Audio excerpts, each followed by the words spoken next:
Telugu Desam party ప్రభుత్వం వచ్చిన తర్వాత ప్రజలకి మేలు చేయటం సంగతి దేవుడెరుగు, ప్రజలకు ఇచ్చిన హామీల్ని నెరవేర్చడం సంగతి దేవుడెరుగు. వైఎస్ఆర్ కాంగ్రెస్ పార్టీ జెండా మోసినటువంటి అమాయకమైన కార్యకర్తలందరినీ కూడా జైళ్లలో నింపే కార్యక్రమం ఏకైక కార్యక్రమం తప్పితే మరొక కార్యక్రమం లేదు. ఇసుక ఎక్కడుంది, మట్టి ఎక్కడుంది, లేదా కొత్తగా అపార్ట్మెంట్లు ఎవడు కడుతున్నాడు, లేఅవుట్లు ఎవడు కడుతున్నాడు, వైసీపీ వాడు 5 ఏళ్లుగా జెండా ఎవడం మోసాడు, ఈయన లోపలేయటం, ఈ కార్యక్రమాలు తప్పితే ప్రస్తుతం ఉన్నటువంటి ఈ కూటమి ప్రభుత్వానికి మరొక ఆలోచన కానీ మరొక కార్యక్రమం కానీ లేకుండా ఉండటం. మీటింగ్లు మాత్రం అమరావతి, అభివృద్ధి, సంపద సృష్టి ఇట్లాంటి పెద్ద పెద్ద పోసుకోరు కబుర్లు అయితే ప్రతి ఒక్కళ్ళు మాట్లాడుతున్నారు. కానీ తెర వెనక జరిగేదంతా కూడా మట్టి, ఇసుక, లేఅవుట్లు, అపార్ట్మెంట్లు, వైసీపీ వాళ్ళని అక్రమ కేసులతో లోపలేయటం తప్పితే మరొక కార్యక్రమం లేని దానికి ఉదాహరణ ఇవాళ నూజివీడు సబ్ జైల్లో ఉన్నటువంటి 15 మంది, లేదా గన్నవరం సబ్ జైల్లో ఉన్నటువంటి 5 వీరందరినీ కూడా 2023 ఫిబ్రవరిలో తెలుగుదేశం పార్టీ వాళ్ళు వైఎస్ఆర్ కాంగ్రెస్ పార్టీ కార్యాలయం మీదకి ధ్వంసం చేయటానికి వస్తే దానికి రిటాలియేషన్ గా వీళ్ళు కూడా తిరగబడితే బెజవాడి నుంచి రౌడీలు వాళ్ళందరూ వచ్చి వైఎస్ఆర్ కాంగ్రెస్ పార్టీ ఆఫీసు ధ్వంసం చేయటానికి వస్తే దానికి తిరగబడితే అప్పుడున్న కేసులో ఇవాళ 71 మంది పోలీసులు చెప్తున్నారంట, మా వాళ్ళు చెప్తున్నారు. ఇప్పటికి ఒక 71 మంది ప్లస్ అదర్స్ అంటున్నారంట. అంటే అప్పుడేమో అదర్స్ అని పెట్టి వాళ్ళ 71 మంది అదర్స్. అంటే దీన్ని ఎవరెవరైతే పార్టీలో ఈ రోజు కూడా గన్నవరంలో యాక్టివ్గా ఉంటే వాళ్ళందరినీ కూడా జైల్లో వేయటం కోసం పోలీసులను కూడా ఈ రకంగా అడ్డగోలుగా దిగజార్చి వాడటం.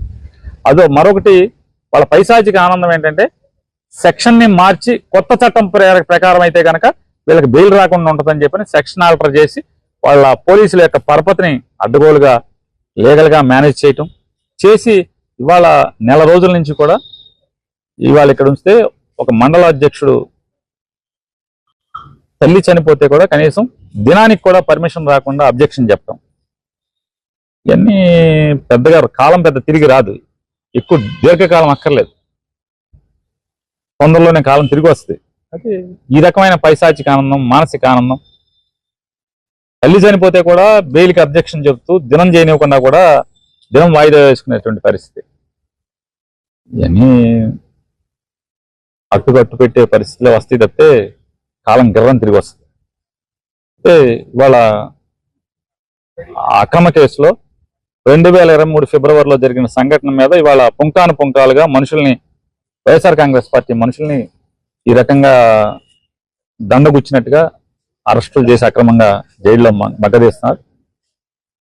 అందుకోసం వారిని జగన్మోహన్ రెడ్డి గారి యొక్క ఆదేశం మేరకు తలసల రఘురామ్ గారు ఎమ్మెల్సీ గారు, అలాగే కైలా అనిల్ కుమార్ గారు, కృష్ణా జిల్లా పార్టీ అధ్యక్షుడిగా నన్ను జగన్మోహన్ రెడ్డి గారు ఆదేశించి ఈరోజు అందరికీ ధైర్యం చెప్పి రండి, బెయిల్ మూవ్ చేస్తున్నాం, ట్రై చేస్తున్నాం, న్యాయపరంగా రిలీఫ్ తెచ్చుకుందాం, తొందరలో నేను బయటికి తెచ్చుకుందాం అని చెప్పని జగన్మోహన్ రెడ్డి గారు అందరికీ చెప్పమని చెప్పారు. అందుకోసం దానిలో నేను ఒకరిని కలిసి నేను కూడా మాట్లాడాను. లోపల మిగతా ఒకరిని కలిశారు. పార్టీ వాళ్ళు కూడా కార్యకర్తలకు కూడా అందరూ చెప్తాను, ఎవరు కార్యకర్తలు కూడా ధైర్యంగా ఉన్నారు. కేసులు ఎన్నైనా పెట్టుకోనండి, మేము జెండా కానీ పార్టీ కానీ వదిలేదు లేదు, ఏమన్నా చేసుకోనండి, పైన భగవంతుడు ఉన్నాడు, ఈ చేసినటువంటి పైశాచిక కార్యక్రమానికి అనుభవించే రోజు భగవంతుడు వాళ్ళందరికీ పెడతారు తొందరలోనే అని చెప్పని వాళ్ళందరూ కూడా ధైర్యంగా మాతో జగన్ గారిని అడిగానని చెప్పని వాళ్ళందరూ కూడా మేము కలిసిన వాళ్ళందరూ కూడా చెప్తాం జరిగింది. ఇవన్నీ సునకానందం అండి. కొడాల నాని గారికి క్యాన్సర్ వచ్చింది.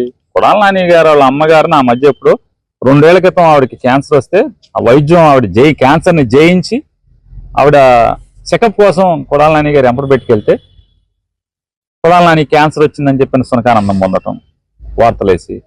అట్లాగే వంశీ గారి భార్య నిన్న ఒక ఫంక్షన్కి ఆవిడ